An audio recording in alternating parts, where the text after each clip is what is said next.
have a little issue with my back, so please bear with me. How if I fall down? Help! I'm going to just kind of talk off the cuff because, you know, you're younger and, you know, formal lectures and things of that nature. The last 4 years I've been teaching up at Mount St. Mary's in the seminary. And I have a doctorate in English from St. Andrews University in Scotland. And that's where, of course, you know, the Prince, what's his name? What's his name now? William, I think William is his name, yeah. William and his love, the love of his life, Kate went to school. I went there too a long time before they were born. So anyway, that was in Scotland, and it was cold in Scotland, very, very cold, freezing cold. It's on the North Sea. Prejudice was the name of the game up there. No Catholic was liked. Nobody who was Catholic, none. All the Catholics were domestic servants. They usually helped out serving in the mess halls, the place where you ate, or they were janitors, something of that nature, all blue collar. Every Sunday we had to go to San Salvator's College, and while we were at St. Salvator's College, we were allowed to participate in the Presbyterian service at St. Salvator's College. And the Presbyterian service, we had to walk in our caps and gowns, and we always had to pray that God would help us in our stern church, the established church, against the insidious vicar of Rome and his minions. They had one church, one Catholic church, that was on St. James Street on the Scores, and all the windows on the street side of the church, the street side, not the North Sea side, the street side, were broken in, and they were walled up. They had beautiful stained glass windows on the seaside, and even they had been shot at by different guns of sorts, by ships that were passing in the night, so to speak. So the people there, the shopkeepers and the people there who were Catholics, really had to fight for their faith. That was only one of the places where I went where I knew that I'd have to fight for my faith. Another, in the days before John F. Kennedy, where it was Texas, Austin, Texas. I went to school down there in St. Edward's University, and I had a fight, believe me, we had a fight for our faith down there. I was a student brother down there. Which brings me back to my first little sojourn outside of the brass city of the world, Waterbury, Connecticut. I know you've all heard of it, right? Yeah, it's a little nestled in the Naugatuck Valley. Well, you heard of Naugahyde, right? Everybody heard of Naugahyde. You did, Naugahyde. It's from Naugatuck. Naugatuck. Naugatuck is the name of the little city right outside of Waterbury that invented Naugahyde. Fake leather. You see, fake leather. Naugahyde. And so up I entered the Holy Cross Brothers. The Holy Cross Brothers were a branch of the Congregation of Holy Cross, and it's abbreviated in Latin CSC, Congregatio a Santa Croce, Congregation of Holy Cross. It means can't stand children, no. But it's Congregatio a Santa Croce, that's what it is. And while up there, we were postulants. That's a necessary evil. That's when you first come in, and you're a necessary evil. You kind of walk in there, and there you are, ready help. You don't have to be paid anything. You're going to be the new janitors. And so that's what we were. You see, there was a wonderful lady in the days of the great Cardinal Archbishop Francis Cardinal Spellman in the 1940s, ancient history. And Duchess Brady, she was a papal duchess. In those days, the Pope, Eugenio Pacelli, who was a Romani, he was Roman, and he had a whole royal court, a papal court at the time. And he established this court, not he, but others before him did, Pius IX. And it lasted until the time of John the 23rd, and it lasted pretty much through his time until Paul VI got his hands on it in 68, and then it sort of all disappeared. There was remnants of it, but it sort of disappeared. But the Duchess Brady had lots of money, and she owned lots of property. And one of the places she owned was, she named it after a beautiful Irish name we were talking about at dinner, Innisfree.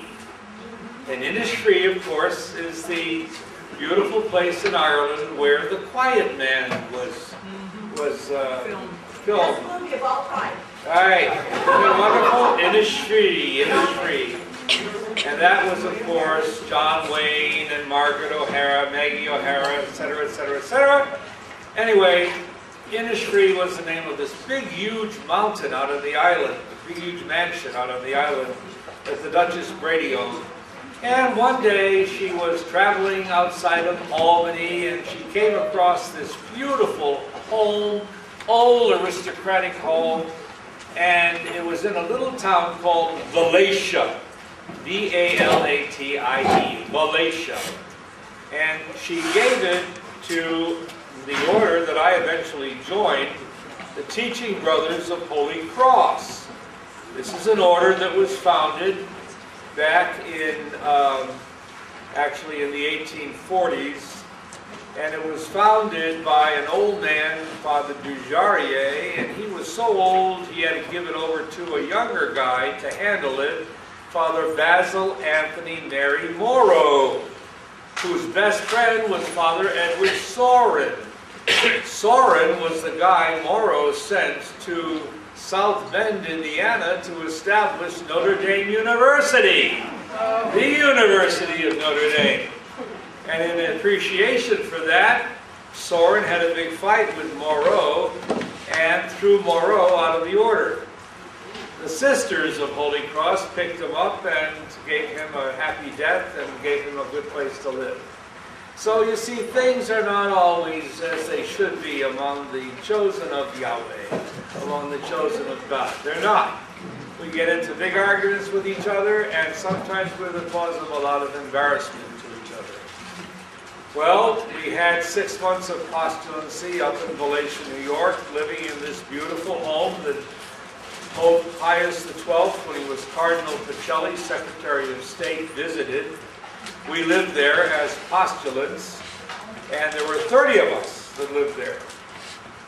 And while we were living there during this 6 months, they built a huge building which still exists today called St. Joseph's Novitiate.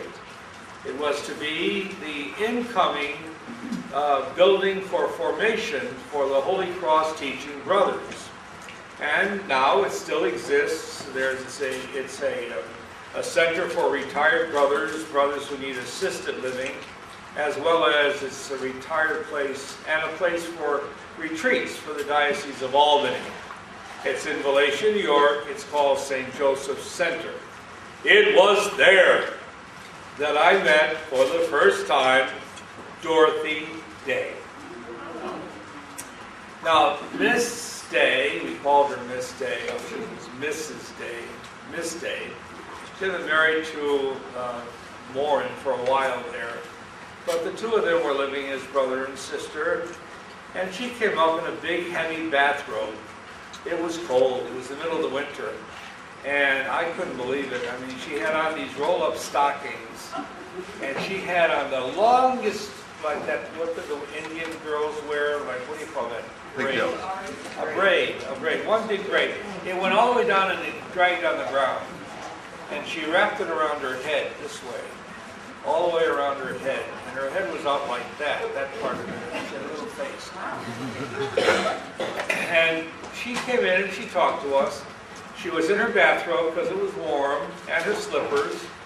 She walked into the chapel, and some people said she had trouble with her knees, but I didn't see it. She genuflected. Went up in front of the tabernacle, knelt down, and she was there for a good solid half hour. Now there's another one that I got in trouble for that was like that too. Pope John Paul the Great. But I'll tell you that story in a minute. So, she knelt there, and she got up and she walked over and she walked into the classroom, and we kind of followed her, all 30 of us, plus the professed brothers. So we're up there, and she's talking to us, and she says, the opening comments were, how many of you would like to work down in the Bowery?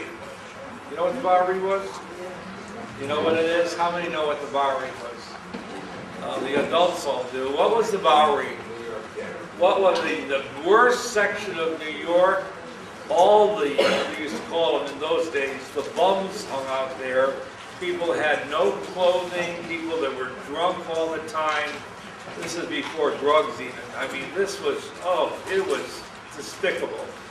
She was the first one to open up a soup kitchen on the Bowery. And she said, how many of you would like to come down this summer, we were in the novitiate, and work down there with us, working and helping the poor people, giving them baths, helping them get good clothes on them, warm clothes on them, and helping them with, preparing food for them. Canned food mostly, whatever we could get. Go around to the restaurants, ask if they could give us anything. So guess who raised his hand? I did. I raised my hand, and we went down there, and we went all over getting food, and I worked next to her a few times. She was tough. I remember a couple of times I grabbed her hands, and they were like leather. The only person like that I saw and I got to know was Mother Teresa of Calcutta. Her hands were leather, and her feet were leather. Holy mother, her feet were like real flat and big. They looked like pancakes. Big, huge. Anyway, so getting back to Dorothy Day. So Dorothy Day, she talked to me, and I was only one of the brothers who you talked to. And she said, I hope you will always have a love for the poor. And I said, well, what do you mean by the poor? I said, you mean the people that are alcoholics and drug addicts? And I went and said that. Alcoholics and people that have no one at all to help them. She said, anybody who has a need for a smile from the face of Jesus is poor. Anyone who has a need for a smile from the face of Jesus is poor. And I looked it up in the scriptures, and poor, the Anawim Adonai, the poor of God, are those who are in the diaspora. They're the scattered. They're the ones that nobody has any use for. So Dorothy Day stood up for the poor. There were those who hated her. There were those who loved her. She asked for nothing for herself. She told me that the essence of holiness came from this French philosopher she loved, Michel Poist. And she said the essence of holiness is other consciousness. And she defined life as we define life, from the moment of conception to the moment of death. That was Dorothy Day. I got a chance to talk to her when I was a novice. I got a chance to work with her as a senior novice. And I got a chance during my first summer out when I was stationed in Brooklyn, New York, having taught 75 young men 11 subjects. I got a chance to work with her that following summer. And by then I got a chance to know her. I never ever smelled body odor off of her. And I know for a fact I know for a fact she did not change her clothes a lot or anything like that because she gave everything away. Everything. A holy, mother-conscious woman who lived completely in this world in the light of the values of the next world. That's Dorothy Day. Patrick Peyton. Potty Peyton. Oh, God, how I know him. He came to see us. You see, his headquarters was in Albany. Albany, New York, capital, is only about 22 miles outside of Valencia. So he came to see us a few times. Now you got to see Father Peyton. I don't know how much you know about him. But Father Peyton was born in Ireland. And his brother was a priest too. But when they came out to this country, they had nothing in Ireland. Now, my mom and dad came from Ireland. And I know they didn't have anything either. Pat Peyton had zero, zilch, nothing. They fed off the land. They'd go along and they would gather a potato or a spud, they used to call them here and there. They'd gather turnips that were left over from other big farmers. They'd gather anything they could because they had 9 children in their family. 9. And Pat and his brother, in order to kind of get some sort of an education, they went through what would be called public schools, but they were really private schools in those days, Catholic schools. And they did the best they could to try to help their father, who was suffering from tuberculosis and who died at 55 years of age. And their mother died at a very young age too. Their sister Nellie, the oldest sister, was really responsible for their vocation. And in those days, they managed to meet a couple of well-to-do men who paid for their storage, their wages, to get on a boat and come out to the United States. And so they came to Scranton, Pennsylvania. And Pat became the janitor in the place. His brother went somewhere else. And he loved it. He loved being the janitor. And he got to know this Monsignor, and he got to know a few of the Holy Cross Fathers who had establishment nearby. And so he entered Holy Cross eventually. The Holy Cross Congregation, CSC. Amazing, because he was not a well-to-do man. He wasn't healthy. And he noticed when he used to get these terrible coughs, blood in his spittle. And that blood turned into serious tuberculosis. He made it through most of the priesthood, most of it. But he always had tremendous devotion to the Blessed Virgin Mary, for pro-life and for the family. He used to say, the family that prays together stays together. And I remember so well asking him one time, if that's true, then how come we have so many divorces? And he said to me, young man, it's because they don't pray together. And he was right. Get down on your knees and pray. Pray the rosary. He told me that every single night in his house, his father and his mother and all the children would kneel down and pray the rosary. And they prayed for pro-life. Now here's the story that he told me, which I thought was unbelievable. He started on this real campaign of praying the rosary, praying the rosary, praying the rosary. He finally got a hold of one of the big producers in New York. And it was a miracle how he got in to see him. Everything, doors open, he didn't expect, and all of it. Gets right into the main producer, goes to the producer and says, look, he says, I really want to have a show that on this Sunday, in the month of, whether it was May, June, or Mother's Day, I want to have a rosary said. And I want stars to say it. Well, he had no one by this time, no one. All of a sudden, Cardinal Spellman's office called him. They wanted him, the Cardinal, the Archbishop of New York, to be the one to lead the rosary. And then someone said to him, why not get Bing Crosby? He was one of the big stars at that time. They get Bing Crosby. He says, yes, I'll come. And I'll say the rosary and I'll sing. And they got all kinds of stars, doors open for him left and right. And it was the biggest success on radio. And it was Pat Payton's doing it. And the only thing it cost him was $25 for a ticket from Albany to New York.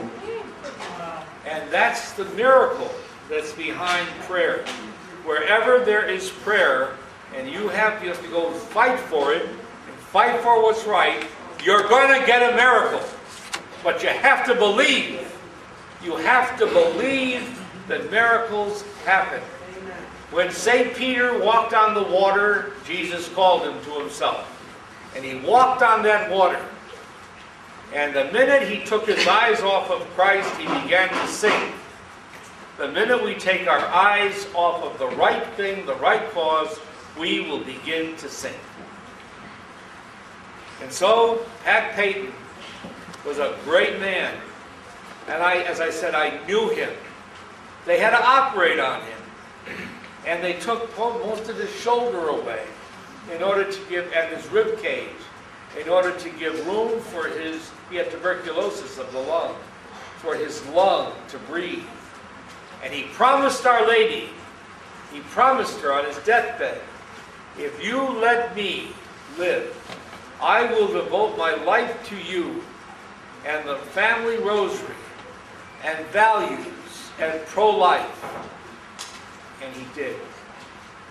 And there's books out showing him preaching to thousands, hundreds of thousands of people who came to see him because of the family rosary. His cross is right over there. Father Hugh Clary gave me the cross that he wore whenever he preached. That is the cross of Father Payton, the final profession cross.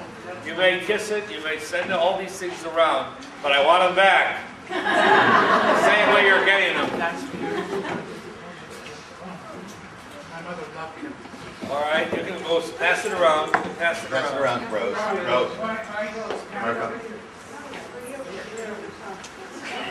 All right. Now, that's Father Payton. I'll tell you more about him as I think more about him. I accepted his cause for canonization when I was judicial vicar of the Archdiocese of Baltimore and Episcopal vicar for canonical affairs. And we accepted him, so his cause is going along well. He is now the Venerable Patrick Payton. He's gone to Venerable. So we're very pleased with that. All right, Mother Teresa of Calcutta. I always have to show you Mother Teresa of Calcutta. If you give me my rosaries, it's that little case, the plastic case with Pope John Paul. The plastic case. This one? Jane, please. This one here first. You can give me that one too. This one, I'll tell you how I got this. This is Pope John Paul.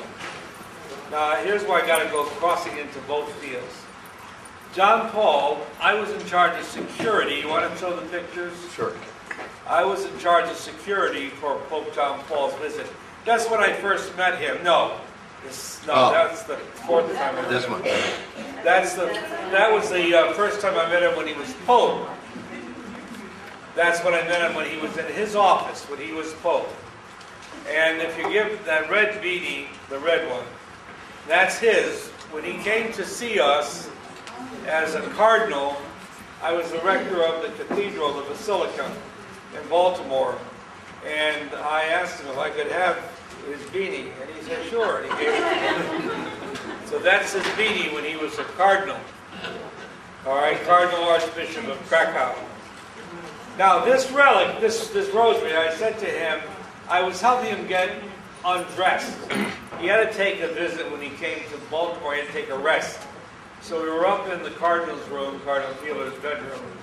And I said, I'd love to have a rosary. He said, do you like anything? I said, I'd love to have a rosary, Your Holiness. So he had this in his pocket, this one. And he threw it at me. He said, now be sure you say it. I mean it. He said it. He did. He said, "Are you sure you say it?" And I said, "I will." I said, "You say yours?" He looked at me. "Yes, I do." So he gave me that, and then when I met Mother Teresa, she kissed this medal, this miraculous medal. There's two of them on here. She gave me this miraculous medal. She kissed it and gave it to me, and I put it on that.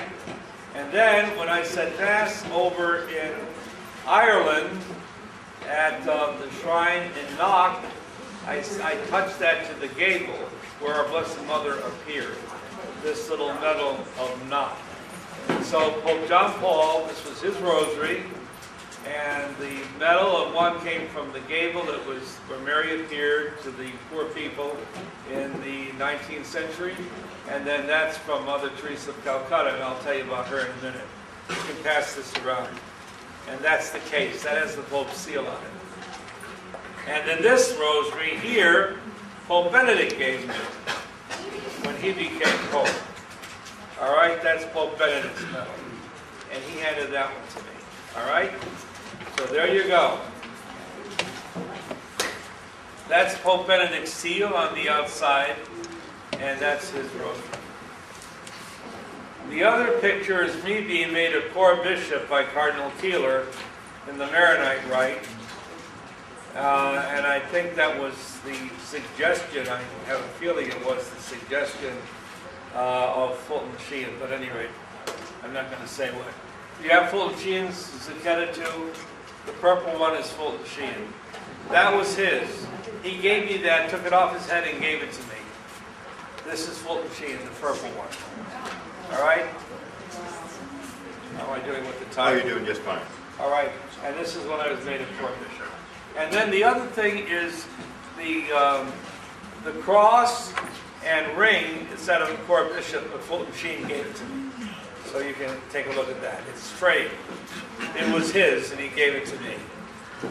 His ring and his pectoral cross. Oh, this is very precious. This came from Cardinal Sheehan. Whoa. I mean, I just want one of you to handle this. These are first-class relics of all the apostles. From St. Peter, the bottom one here is St. Paul. It belonged to Cardinal Lawrence Sheehan and was given to him by Pope John the 23rd.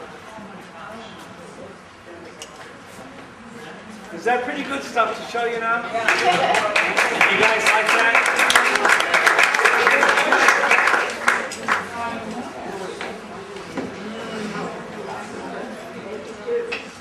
I have some drink. That's my drink. Give him a drink. Oh, then one more. I have something that Pope John Paul gave me from my mother. Thank you. That black piece there. Pope John Paul gave me this from my mom. And it's very, very beautiful. I treasure it. She's buried with my rosary. And this is the one he gave. It's all pearls. And has her first communion medal on it. And Pope John Paul handed me this from my mom. My mom is deceased now, so you can bless yourselves with it, please. He handed it to me, so it's a third class relic.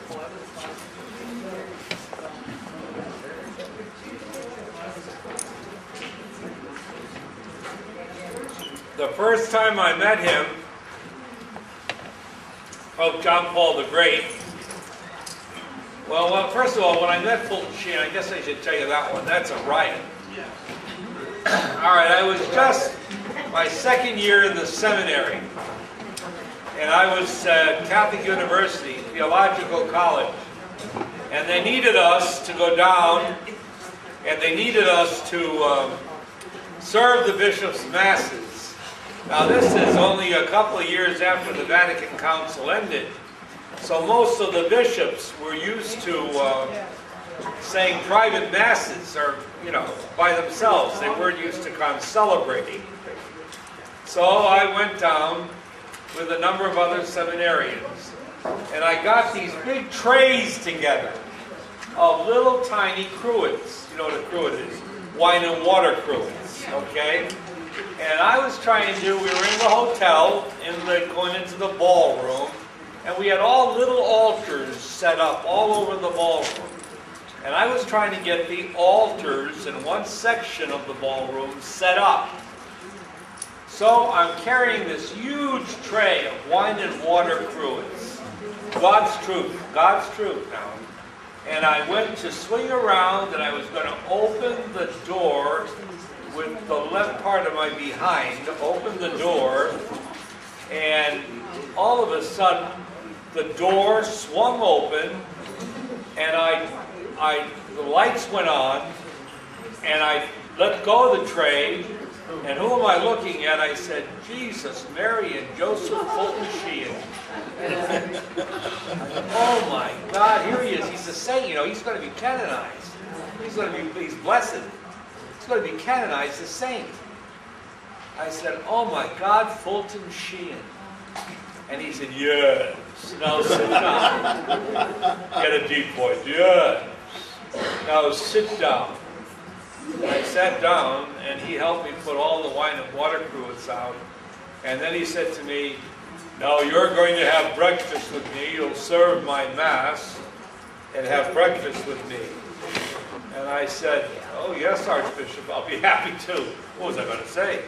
I said, I'll be happy to say Mass and have breakfast with you. And so sure enough, that was when I met him for the first time. And we got to be very good friends. I went to see him up in New York. He had a small little apartment off of Fifth Avenue. He made me a can of soup. I'll never forget it, vegetable beef soup. And he opened up a can, and there was a half for him and a half for me. And I really wanted to eat more. He couldn't even finish the half he had. He had a little appetite. And he told me he hated chicken. He said, if you ever invite me to a place, don't ever give me chicken. He said, I killed 5,200,000,000 chickens in my life. I said, you did not. He said, no, not that many, but almost. And I said, you really did? He said, yes, I did. He said, and I hate chicken. So when I invited him to Immaculate Conception in 1975 for the Holy Year, I told him, I said, we're not going to have chicken. He said, you remembered, thank God. So we had filet mignon, and then he had asked me to call Mr. Hilton, the one who owns Hilton Hotels. And I did, and he said, Mr. Hilton had said that if ever he stayed in a Hilton hotel, they were always going to have creme brulee for dessert. So he loved creme brulee. So we had filet mignon, twice baked potatoes, I can still remember it, carrots, he loved carrots, good for your eyes. Good for your eyes. And creme brulee. And chocolate chip cookies. John Paul II, I'll tell you a little story there. I was head of the marriage tribunal, right? So when he came to the United States, to Baltimore in 1995, I was standing right in back of him, and Cardinal Keeler was facing me, sitting right across from the pulpit. I'm standing in back of the pulpit. So this one man, all dressed in white, a Hispanic man, said, you know, Holy Father, we were not married in the church. Oh my God, the Pope says, you were not? Why were you not married in the church? Cardinal, why was he not married in the church? So the Cardinal looks at me and says, I don't know, Monsignor, why wasn't he married in the church? I said, I have no idea, Your Eminence, but I'm sure we can remedy it. And the Pope said, that is a good man, that is a good man. I know him, I know him. He says to me, looks at me, he says, you'll remedy this and let me know? I says, yes, Holiness, I'll let you know. Well, it took us some time, but we remedied it, and we got a letter from the Pope thanking us. But that isn't where it all ends. I got into trouble with his secretary. You want to hear about it? Of course. How come you want to hear about it when I get in trouble? What about when you get in trouble? I can't hear about that. All right, when I got in trouble, the Holy Father said to me, we were taking his sutan, his white 12 o'clock. And he was ready to get into bed, and he said, "Where do they keep, what is the chapel, Monsignore? Where do they keep the blessed, our Lord?" And I said, "Oh, it's right outside and to the right." I said, "But Cardinal Jivish told me not to tell you where it was." And he said, "Don't pay attention to him." He said, "Where is it?" I said, "Right outside this door to the right." "Good, I want to go in there to talk to our Lord as soon as I finish my nap." So I thought, okay, you wait outside, he says. So there were, gendarmes there from the Swiss Guard trying to get me out. Even though I was a prelate of honor, that didn't mean anything. I was shown the door. But I said, the Holy Father told me to wait here. So I'm waiting. So he grabs a hold of me as he gets out, right? And he says, and Jivish is trying to get him moving fast, Monsignor Jivish, his secretary, through and out to get into the wagon to go up to the new cathedral. Anyway, I wasn't going to get into that. And the Pope said, "He will show me where the chapel is." So I showed him, and Jivish said to me, "Why did you show him where it was? Why did you tell him?" I didn't get a chance to tell him why. You know what I said? I said, "Because he asked me. What do you expect I'm going to do?" I mean, he asked me, "What would you do if the Pope said, where is the chapel?"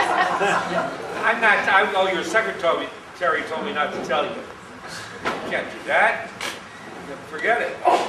All right, now you want to ask me any questions? There's probably lots I haven't told you, but I told you a good hunk of it.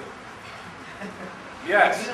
You might know something. I heard that, Fulton, they told me he was on the air, he was very popular, he was raising money, and then Spellman had entitlement to the money. It went to Pius XII.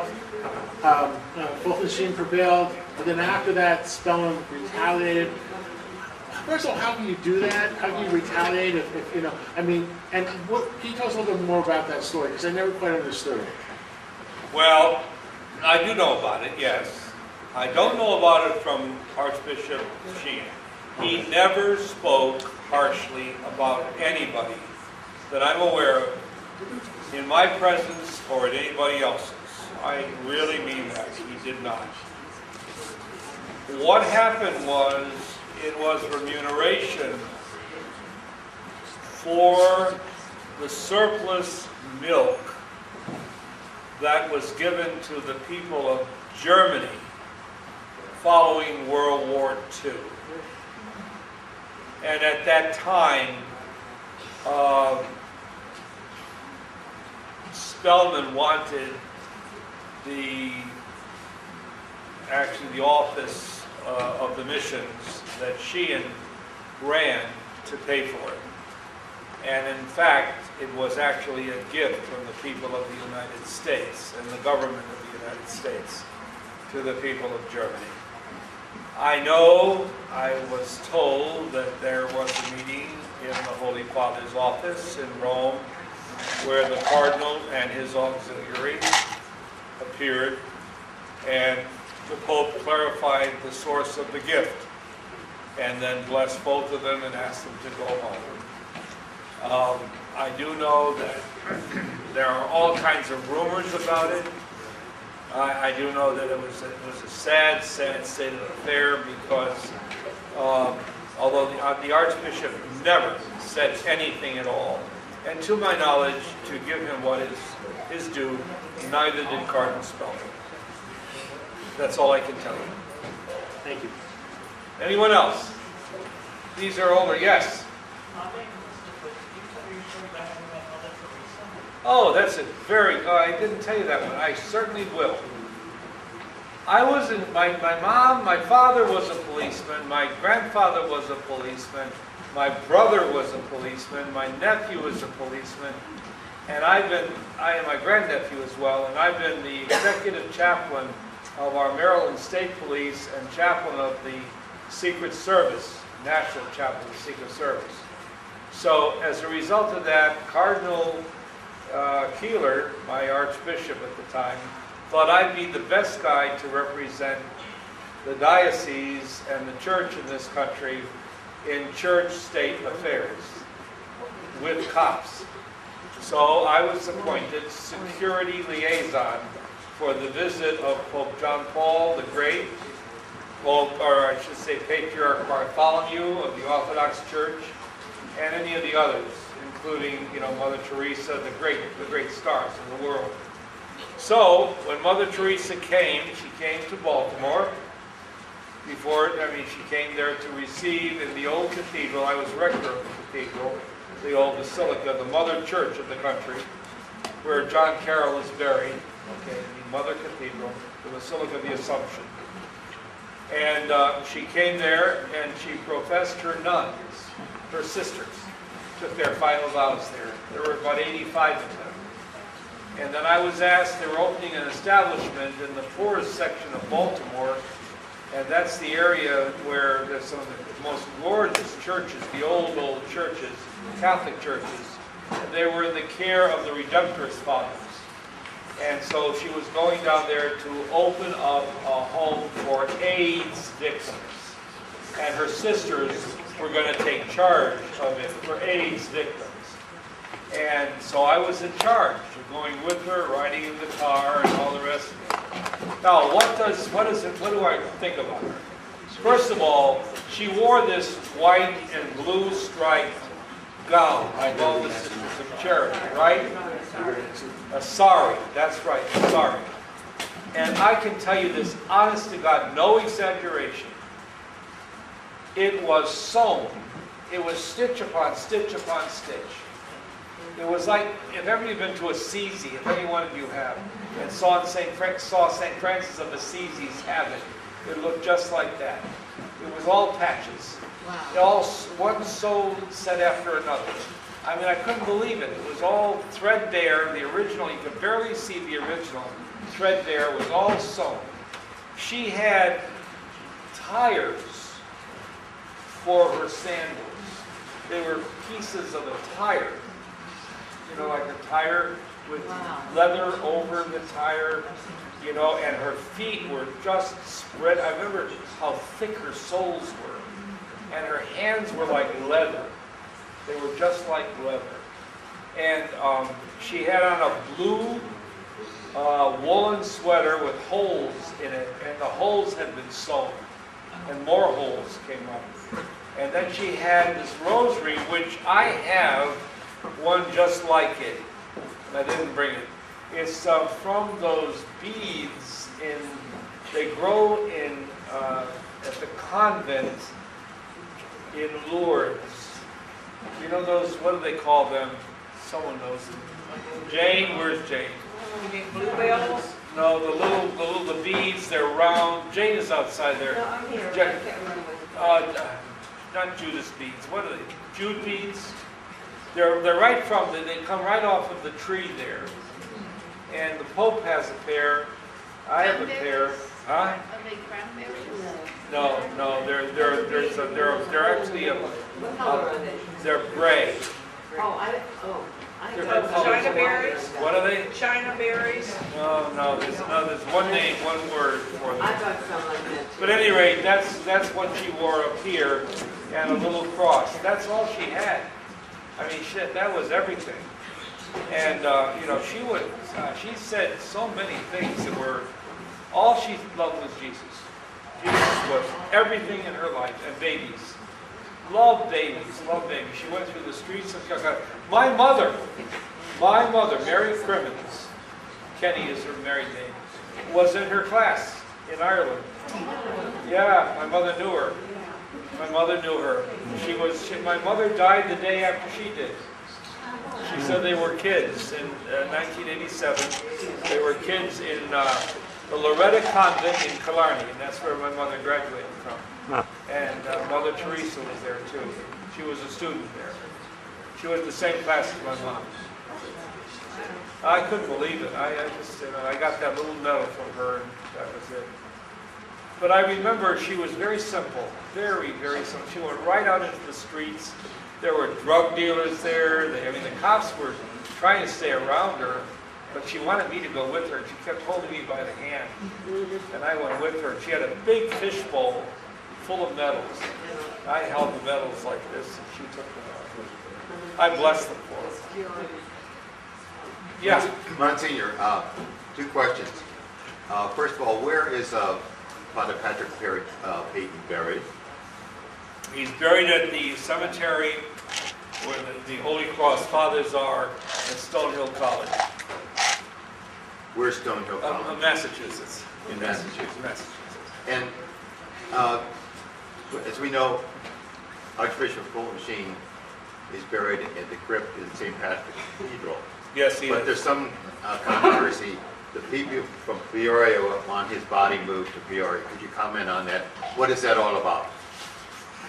It's hard to comment on that because right now it's in the middle of, the Holy See has put it on the back burner for the time being. The Archbishop, always loved New York, and he was officially transferred to the province of New York. He retired as the Bishop Emeritus of Rochester, New York, where Kodak is. He, out of his own mouth, would say he was not a successful diocesan bishop. And I think the reason for that really was because he was he wanted to give away a building to the poor for services for the poor, and the people didn't want him to. But he is buried in St. Patrick's Cathedral, and Cardinal Dolan wants to keep him there because that was his choice to be buried there. That he came from Peoria, and the people in Peoria did the initial research on his case, and they felt he should be back there. Now the Holy See has taken the matter unto themselves. So where it is, I don't know. Does anybody else have questions for Monsignor? Yes. Monsignor, I was blessed to be able to go to Mother Teresa, Blessed Mother Teresa's, when she was beatified. And I also saw her in Baltimore when she was there about the miraculous letter.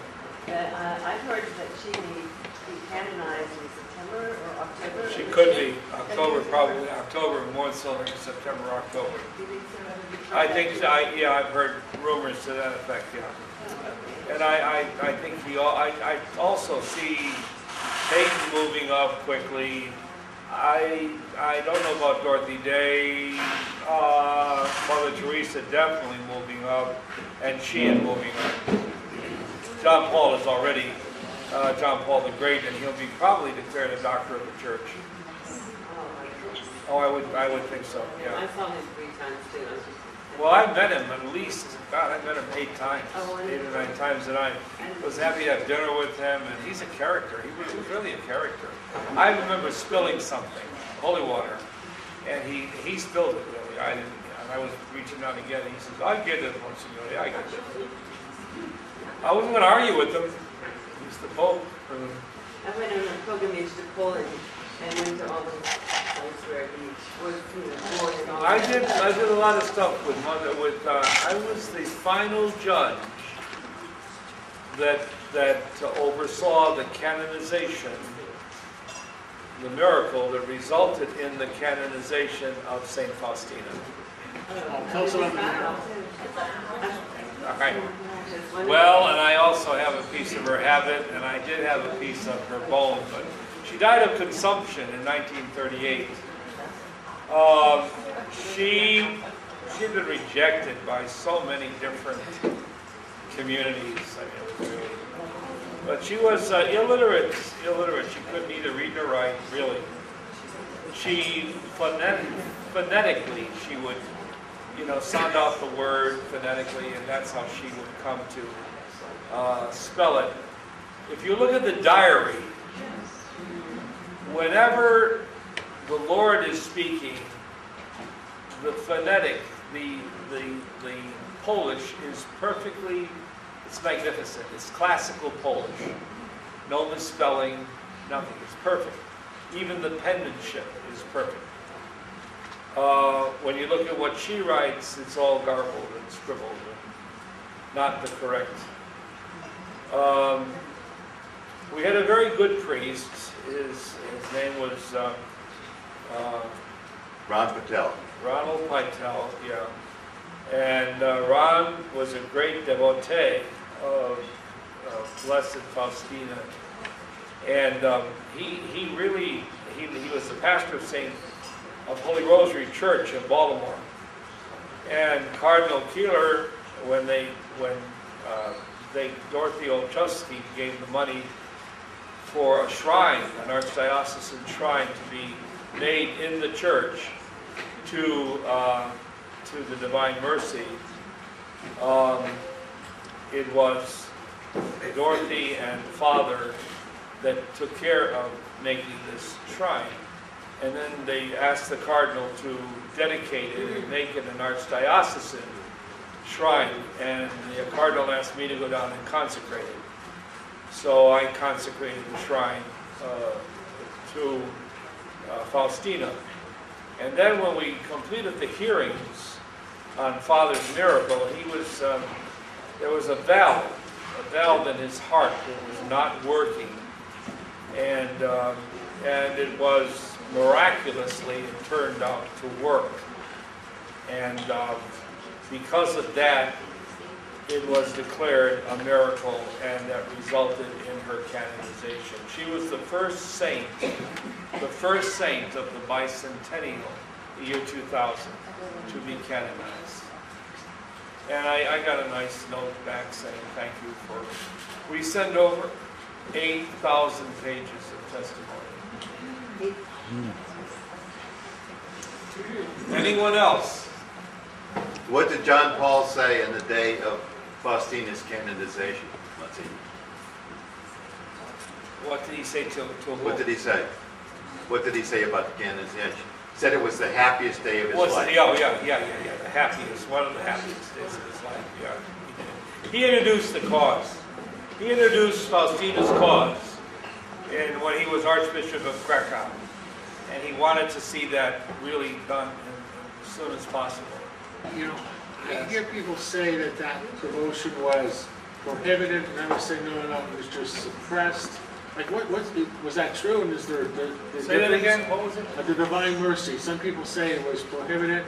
Others say it was never suppressed. prohibited. It was never prohibited. All right. So was it suppressed?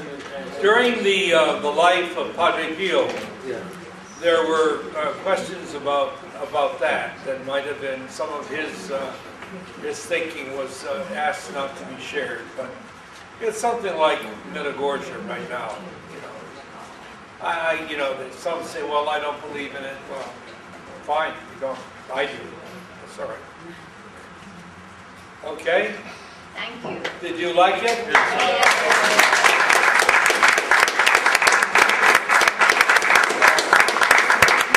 I like coming down here too. God bless you in your work. Make sure I get all my little things back. Thank you, Monsignor. And by the way,